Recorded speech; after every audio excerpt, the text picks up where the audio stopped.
Yeah, I'm not going to talk a lot further because Jordi is probably much better at explaining how you set up a regional healthcare system that probably takes a lot of these points in. So I want to give the floor to Jordi to continue. Thank you.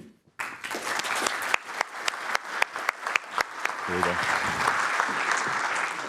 So, well, thank you, Wouter, and thank you for having me. Also to the organizers of the conference. It's really a pleasure to be here with all of you. I still remember my first openEHR conference in Berlin at the HiMed conference, and we did not see that amount of people that we are seeing here today. And I'm happy to see a lot of familiar faces, also friendly faces, and some new faces. So it means that something is changing and that we are getting momentum with this. I'm coming to talk, some of you have heard part of the story, and as I knew that, well, some of the attendees would have already listened to me, I tried to do something different. Let's see how this works out. So I'm going to talk about Catalonia and also about Spain and our journey trying to build a comprehensive EHR, longitudinal EHR, by merging all of our different vertical solutions. And I'm saying trying because, well, I think we have succeeded, but it's something a bit patchy, what we have right now. And that's what we should be trying to be solving in the coming years.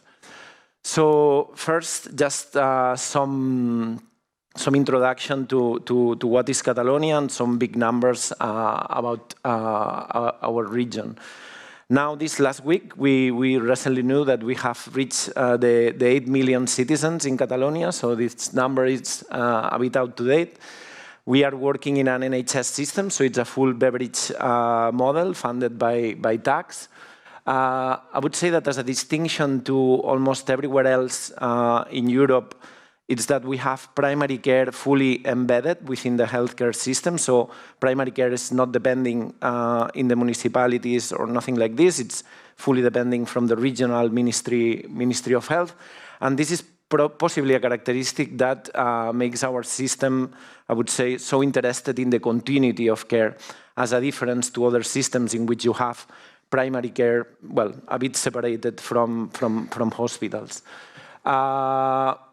We have a long tradition of providing healthcare services. Catalonia has been historically a wealthy region in front of other regions in Spain. And you know that with wealth comes the deployment of healthcare services.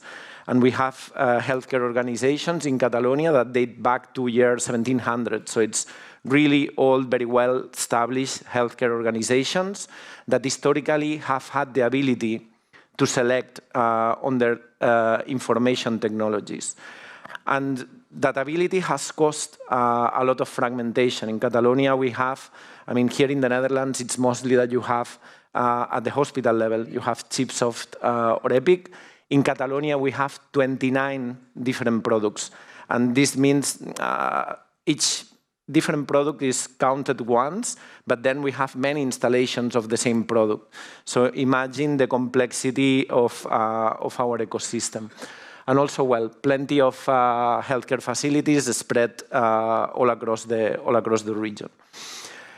Here, you have a bit of a roadmap of the deployment of our health information technologies infrastructure, or what we call the digital health platform of Catalonia. So you have the timeline of years, and also all the different solutions that we've been able to deploy over time, with a long tradition of the Catalan NHS deploying longitudinal solutions aiming to support the provision of healthcare longitudinally. So really trying to merge or to integrate the different local solutions. As you see, in the 80s, 90s, we deployed the EMRs mainly. So all of our service provider organizations were able to fully move from paper into electronic format. And over the years, we've been improving the infrastructure. First, we started with the electronic prescription system. It has a lot of involvement in the safety and the security of the patients. It's also a very big cost in the healthcare expenditure or in our budget. And then we moved into trying to achieve some continuity of care. And that's when we established what we call the shared electronic health record of Catalonia. I will give you some characteristics in the coming slides about the types of documents and information, also structured information, that we have at the shared electronic health record of Catalonia.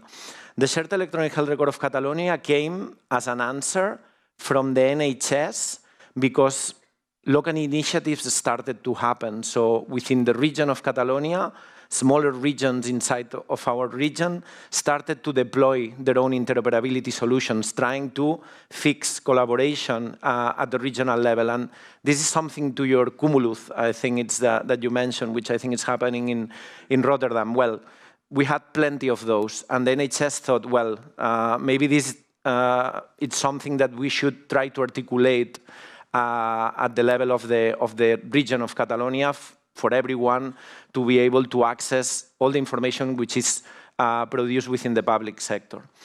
After years, we also deployed a patient portal. We also deployed a federated infrastructure for digital imaging. So we have a central infrastructure, and every hospital connects into that, so we can take advantage of economies of scale.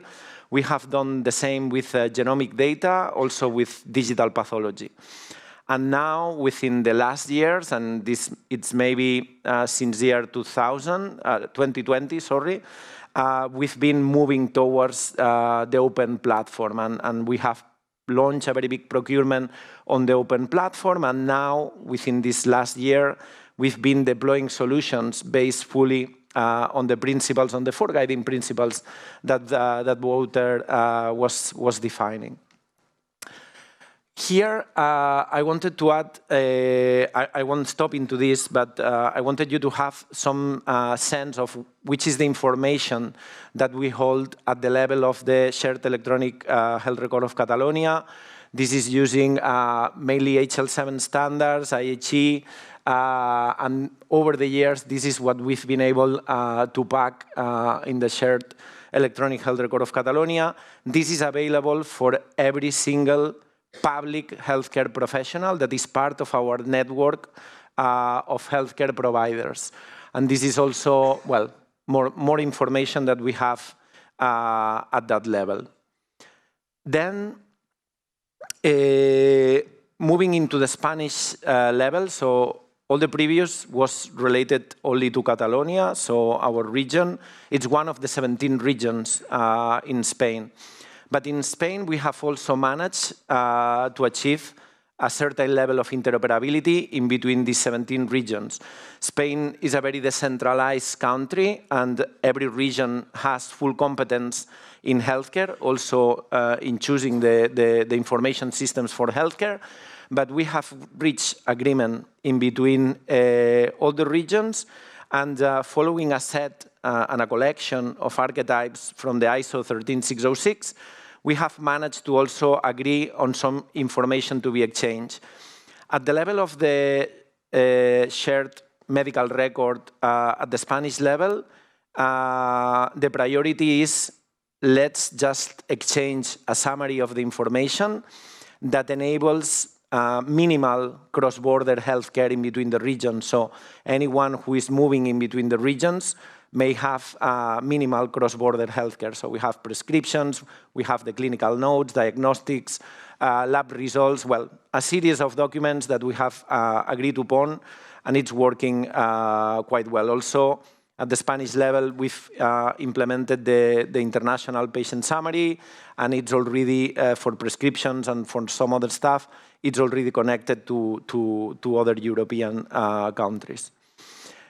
And well, with this, you could say that we should be quite happy about it, and we are. I mean, it's been a long journey.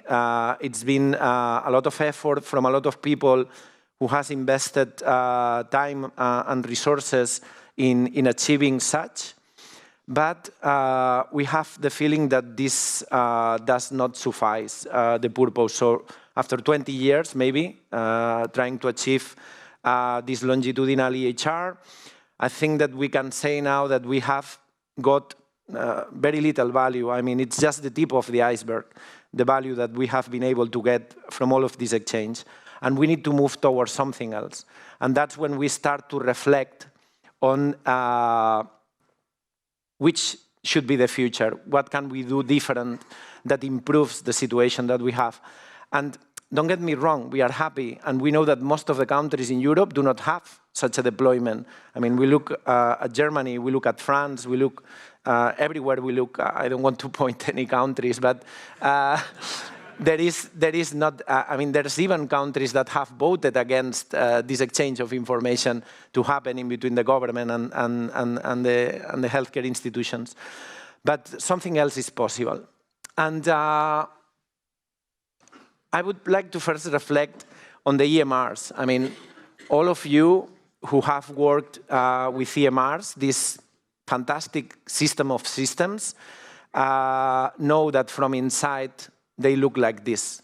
And they look like this because, well, it's basically integrations in between all of the subsystems. And it's really, really complex in the inside.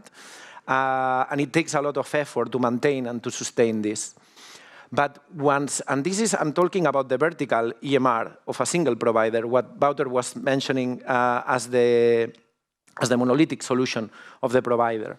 But the question is that when we move to the EHR and we try to have this longitudinal view, what we are trying to link is a lot of these things all together. And here it becomes even patchier and more difficult. That's the complexity which is under the shared electronic health record of Catalonia or under the electronic medical record of at the Spanish level, the summary medical record.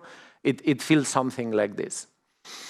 And all of this, I mean, I think that this paper came in time very handy, at least for me, because it's not just me or it's not just us, some of the people that we think the same, but it's some American guys who are using a lot of these big vendor American technologies and non-American technologies that say that, well, the levels of interoperability that we currently have, maybe they are unacceptable, and that, well, we are just achieving minimal interoperability when we try to move data in between two different systems, and they have put a measure to interoperability. Methodologically, I have to tell you, it's not very sound, but it serves very well the purpose, because they say, well, when you try to move data in between two different systems, just 22% of the information is understood. When you try to move information in between the same system, in between the same vendor system, but two different installations, well, maybe you can reach 68%. But in the discussion, this point is a very good one, because they say, well, we have the feeling that for everything which is billing, the levels of interoperability are okay. But when it comes to clinical relevant data, we don't see any standardization in there. And this makes me wonder whether the current standards that we have for interoperability have been thought not going patient-centric as we've been willing to go, but thinking about billing-centric or something else. I think this is from a reflection process that we conducted. So this is part of all this reflection process that we conducted in Catalonia. But I think that this can be applicable to other regions and other realities. And it's that, well, with dispatch interoperability, we are trying to achieve longitudinal healthcare, and we are trying to achieve some sort of continuity of care. The medical records that are currently deployed everywhere are things which are 30 to 40 years old, all of them. And well, we don't know if going the full monolithic solution, same as, I don't know, we have learned now that a region in Australia, they are saying, no, we will fix the continuity of care because we will deploy Epic all across the 8 million population that we have in that region. And makes me wonder whether this will foster innovation, or they will be locked in that solution lifetime, and this will be jail and prison forever for them. So I think this can be applicable for other realities. Also, this idea, and I don't know, I came up with it, which is the type of healthcare that we are delivering. Our business leaders are asking us to deliver patient-centric care. But the truth is that we are delivering something else, which is legacy-centric care. We are fully locked in these vertical solutions. With the patch interoperability that we have, the only thing that we can do is referrals among systems with minimal information being sent and being understood. And with every other movement in between one system and the other, we are moving the responsibility. And when we move the responsibility, we are talking about these transitions in healthcare. And in each transition, there's a chance for the patient to be lost in the process. And there's a chance for the safety and the security of the patients. And there's plenty of studies about the problems that transitions have. I think that we have a limited, with this limited data exchange, we have limited continuity of care. I think we continue to have fragmented healthcare, and obviously what we have now is not patient-centric care. It's professional-centric care, it's healthcare organization-centric care, it's healthcare level-centric care, but for sure it's not patient-centric care. So we in Catalonia thought, let's try to change this, and we listen to our business leaders.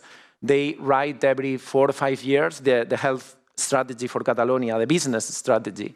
And they tell us, we want to go patient-centric care. And then we, as the IT guys, need to support them into fulfilling their strategies. And all this analysis that we made was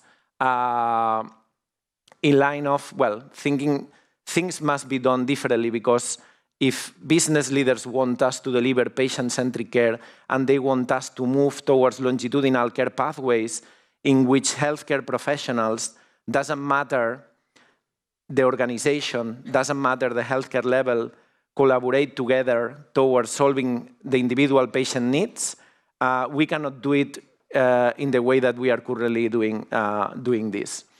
So the end objective, it's delivering patient-centric integrated care, which is more or less what you have here in the logo. And we all know about these advantages. I mean, they are the same advantages always when we want to deploy telemedicine solutions, when we want to deploy any new care pathway, when we want to introduce any new technology, including medicines. We want to maintain the quality of care, we want to improve the experience for everyone who is involved, and obviously we want to contain costs. But when we are trying to deliver integrated care, we face a lot of barriers, and it's the barriers of the healthcare levels, and also with social care, which is all these silos. It's the organizations that are operating in each of these different levels, and also it's, well, different dimensions of the same problem. So we have, at the organizational level, we have organizations that, even working under the same umbrella of the same NHS, may have different organizational values. They have inside of their systems a business logic, a care pathway, which is very difficult to depict. Obviously, we have the different professionals that are involved, and at the operational level, we have also the health information technologies which are working in each of these organizations. And trying to break this, it's quite complex. And the problem is that in each of these healthcare levels, we do not just have one organization, but we have many of them. And all of them have all these different organizational, professional, and operational dimensions that we need to somehow address in order to deliver patient-centric integrated care. And at the end, what we want to achieve is something maybe like this, which is all these different organizations, doesn't matter the healthcare level, all of them working together and collaborating. And there are some components, some technological components, which, according to my experience in this, are quite key, which is, well, let's have a comprehensive assessment of needs of this individual in which everyone can access and contribute. And this is very typical with chronic patients. Let's try to have a shared care plan accessible for everyone and for all the stakeholders that need to deliver healthcare services, for them to be involved. And also, and this is maybe the holy grail, let's try to build some integrated common care pathways that somehow overcome the barriers of the healthcare levels and the healthcare organizations. And this is tricky with the current levels of interoperability that we have, and with this data locked in and not really being liquid enough in order to foster this. So I think that most of the times we are getting it wrong. And I go back to the legacy-centric care. Now, most of the times we are limiting ourselves at the application level and at the technology level. So I can manage that my Epic talks with the ChipSoft in order to build a longitudinal care pathway, or technologically we don't get there. Well, this is, well, questions, maybe those are the right questions if you don't want to change things.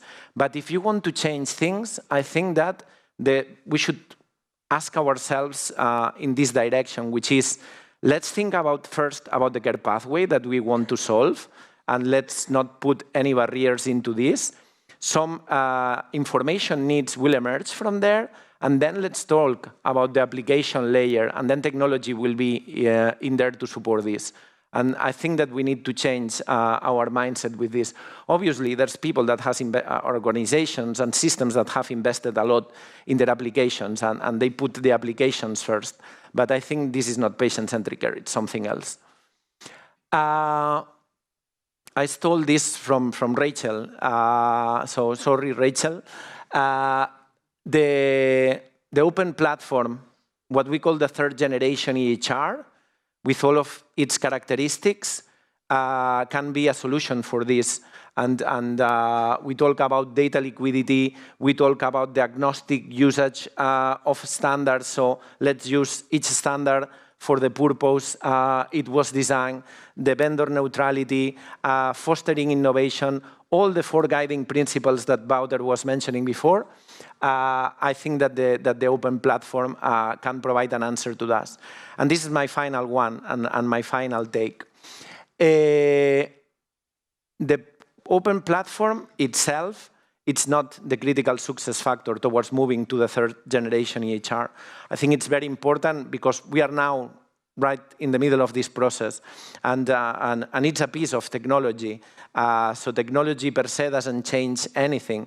It's important that we are able to convince our ecosystem, and our ecosystem are our industry partners, it's our clinicians, it's citizens that will have more control around their data, but then they will need to be more involved. So maybe we will move from a paternalistic system into another one, which is not so much. The open platform can help in this, but it doesn't help. And then it's the fight against the legacy. The legacy system is very thick, and they are very strong. And they have, the legacy has promoters, and these promoters don't want to lose their business. So the fight against the legacy and also the roadmap towards moving from the current legacy towards the open platform, and how to continuously add value to our business leaders and to healthcare in general, I think that's the key when moving towards the open platform. Thank you.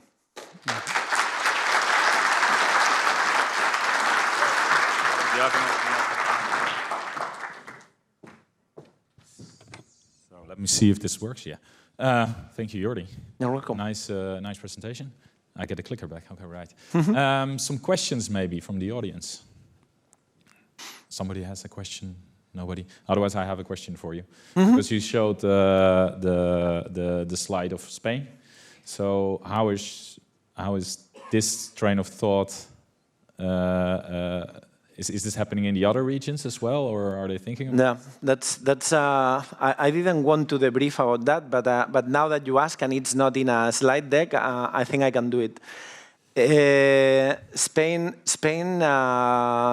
is also concerned about all of this. So the same situation that we have in Catalonia has scaled up to the other regions of Spain. In the last openEHR conference that we had in Barcelona earlier this year, I said that we, in Catalonia, all together with some other regions, are leading a project on behalf of the Spanish ministry in which we are also following the same reflection process and to decide which should be the future of the EHR at the Spanish level, which obviously at the end will also influence directly in the regions. We have prepared and conducted already a Delphi consensus process, which has been participated by more than 160 experts in medical informatics from the regions, scientific societies, and the ministries.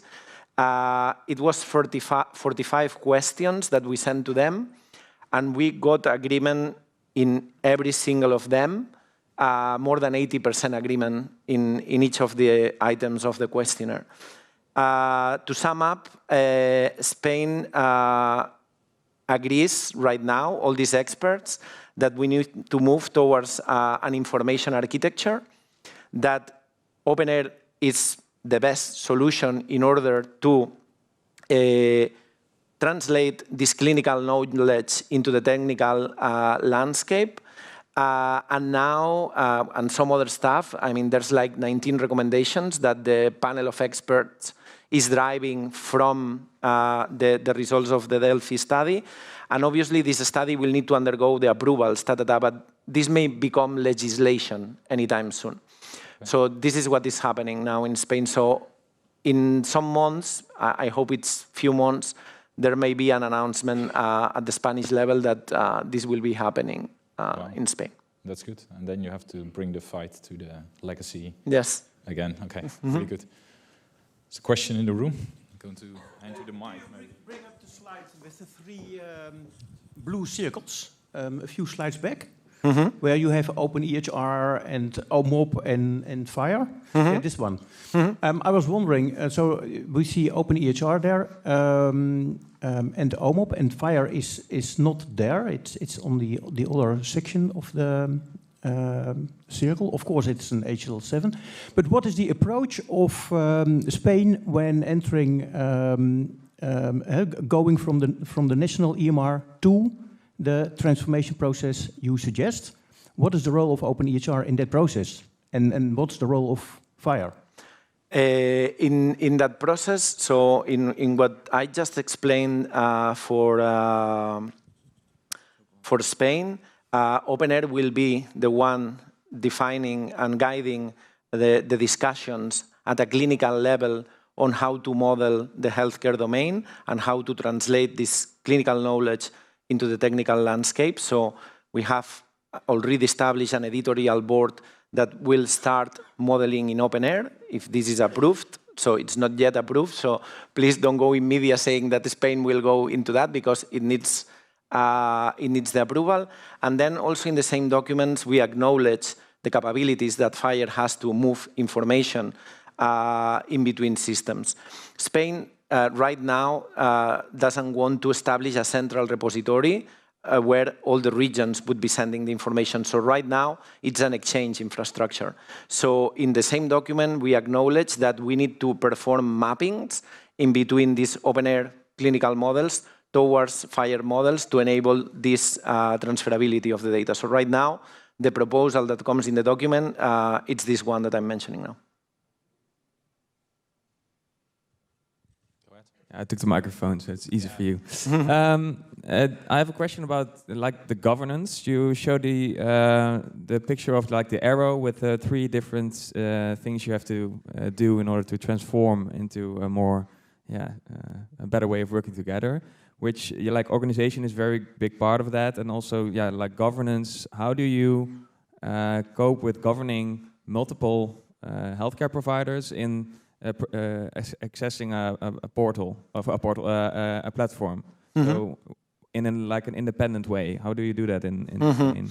So that's also a very good question. So you must think that we are a national health system. So we have a unique payer, which is the Catalan health system, which is paying a network of public providers. So somehow all of them are under our umbrella, and we have a bit of leverage on them, or a lot of leverage on them, basically because we are the payer, and all their budgets comes from us, also for IT.